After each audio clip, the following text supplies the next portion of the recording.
आज मैं बॉलीवुड की वो किस्सा बताने जा रही हूँ जो शायद अब तक हर कोई नहीं जानता होगा। तो चलिए बताते हैं। भारत की पहली फिल्म जो कि साल 1913 में रिलीज हुई थी, जो कि राजा हरिश्चंद्र के नाम से ये फिल्म बनी थी। इस फिल्म को बनाने की कहानी बहुत ही दिलचस्प है। तो आइए बारी बारी करके मैं एक एक चीज़ आप लोगों को बताती हूँ। हो सकता है वीडियो थोड़ा लंबा हो जाए, लेकिन प्लीज़ आप लोग बीच में मत ब्रेक कीजिएगा। इस वीडियो को पूरा देखिएगा और कहानी को सुनिएगा। ऐसे बहुत से दर्शक हैं जो कि जानना चाहते हैं कि भारत में सबसे पहली फिल्म कौन सी थी और कब रिलीज हुई थी। आज हम आपको बताने वाले हैं कि भारतीय सिनेमा की सबसे पहली फिल्म कौन सी थी और इसे बनाने में कितनी सारी मुश्किलों की सामना करना पड़ा था। भारत की सबसे पहली फिल्म राजा हरिश्चंद्र थी। यह फिल्म ब्लैक एंड वाइट थी, क्योंकि उस समय कलरफुल पिक्चर नहीं आती थी और न कभी बन पाया था। वो भारत की पहली फिल्म थी राजा हरिश्चंद्र। इस फिल्म को दादा साहब फाल्के ने निर्देशित किया था और इसे निर्माता भी वही किए थे। दादा साहब फाल्के को ही भारतीय सिनेमा का जनक माना जाता है।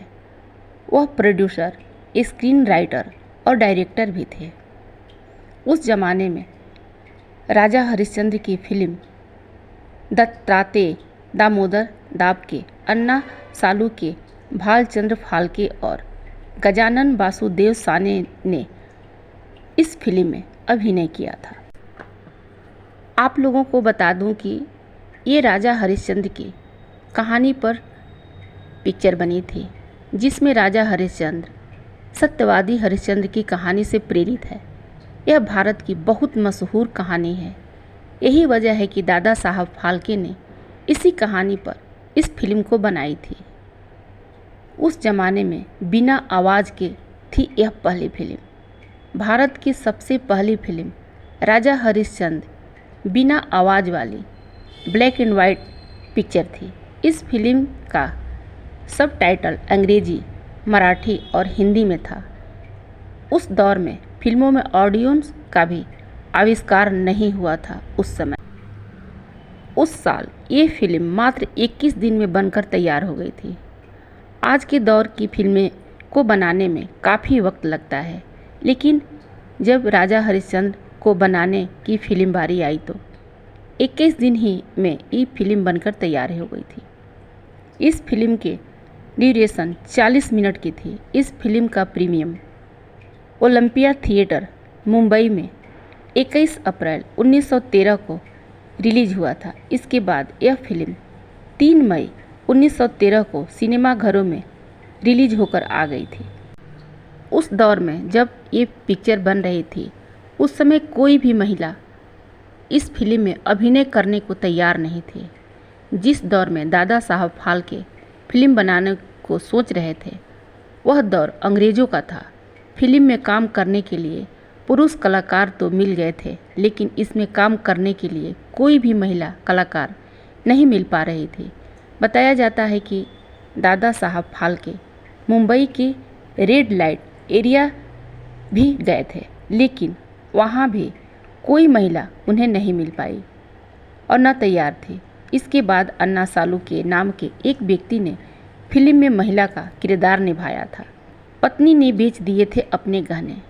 राजा हरिश्चंद्र फिल्म का बजट 15,000 रुपये का था। ये उस दौर की सबसे बड़ी रकम मानी जाती थी। ऐसे में दादा साहब फाल्के की पत्नी सरस्वती बाई ने फिल्म बनाने में बड़ा योगदान दिया था। फिल्म बनाने के लिए जब पैसे कम पड़ गए तो उन्होंने अपने जेवर तक बेच दिए थे। दादा साहब ने जीवन बीमा पॉलिसी बेची थी और दोस्तों से पैसे उधार लिए। फिल्म की शूटिंग के दौरान सरस्वती बाई 500 लोगों को खाना बनाती थी। फिल्म में अभिनय करने वाले लोगों ने कपड़े भी वह खुद ही धुलती थी। कई सीन के वक्त वह सफ़ेद चादर लेकर घंटों खड़ी रहती थी। दादा साहब ने खुद ही इसकी स्क्रिप्ट लिखी थी, लेकिन निर्देशक किया और सेट डिजाइन किया, मेकअप से लेकर एडिटिंग तक वो खुद संभाले थे। ऐसी थी उस समय की पिक्चर बनाने की चुनौतियाँ। दूसरी चुनौती पैसों की कमी के अलावा उस दौर में दादा साहब फाल्के को फिल्म बनाने में कई दूसरी चुनौतियां का भी सामना करना पड़ा था।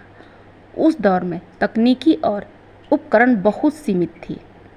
ऐसे में दादा साहब फाल्के को बहुत ही सीमित संसाधनों में फिल्म पूरी करनी पड़ गई थी। उस दौर में आज के जितने अच्छे कैमरे, फिल्म रोल और लैब भी नहीं थी, लेकिन दादा साहब का हिम्मत और बहादुरी ऐसी थी कि उनके दिमाग पर जुनून सवार था और इन चुनौतियों के बावजूद दादा साहब ने वह हर काम किया जो नहीं कर सका। उस दौर में लोग भारतीय फिल्मों पर यकीन नहीं करते थे, वह विदेशी फिल्में देखा करते थे। ऐसे में दादा साहब को भारतीय फिल्म को कामयाब बनाने के लिए बहुत मेहनत करनी पड़ी थी। दादा साहब फाल्के पुरस्कार की शुरुआत, उस जमाने में यह फिल्में काफ़ी कामयाब रही। भारतीय सिनेमा में उनका योगदान बहुत ज़्यादा रहा और इसी को देखते हुए साल 1969 को उनकी जन्म शताब्दी के मौके पर भारत सरकार ने भारतीय सिनेमा में अच्छा काम करने वालों को दादा साहब फाल्के पुरस्कार देने का भी ऐलान किया था। ये पुरस्कार भारत सरकार की तरफ से दिया जाने वाला सबसे बड़ा पुरस्कार माना जाता है। इसको यह पुरस्कार दिया जाता है, उसे 10 लाख रुपए, शॉल और स्वर्ण कमल दिया जाता है दादा साहब फाल्के पुरस्कार में। यदि इस टाइप की वीडियो आपको अच्छी लगी हो तो प्लीज़ हमें लाइक और सब्सक्राइब ज़रूर कीजिएगा, ताकि और आगे मैं अच्छी वीडियो लेकर आप लोगों के लिए ला सकूं। तब तक के लिए हमें आज्ञा दीजिए।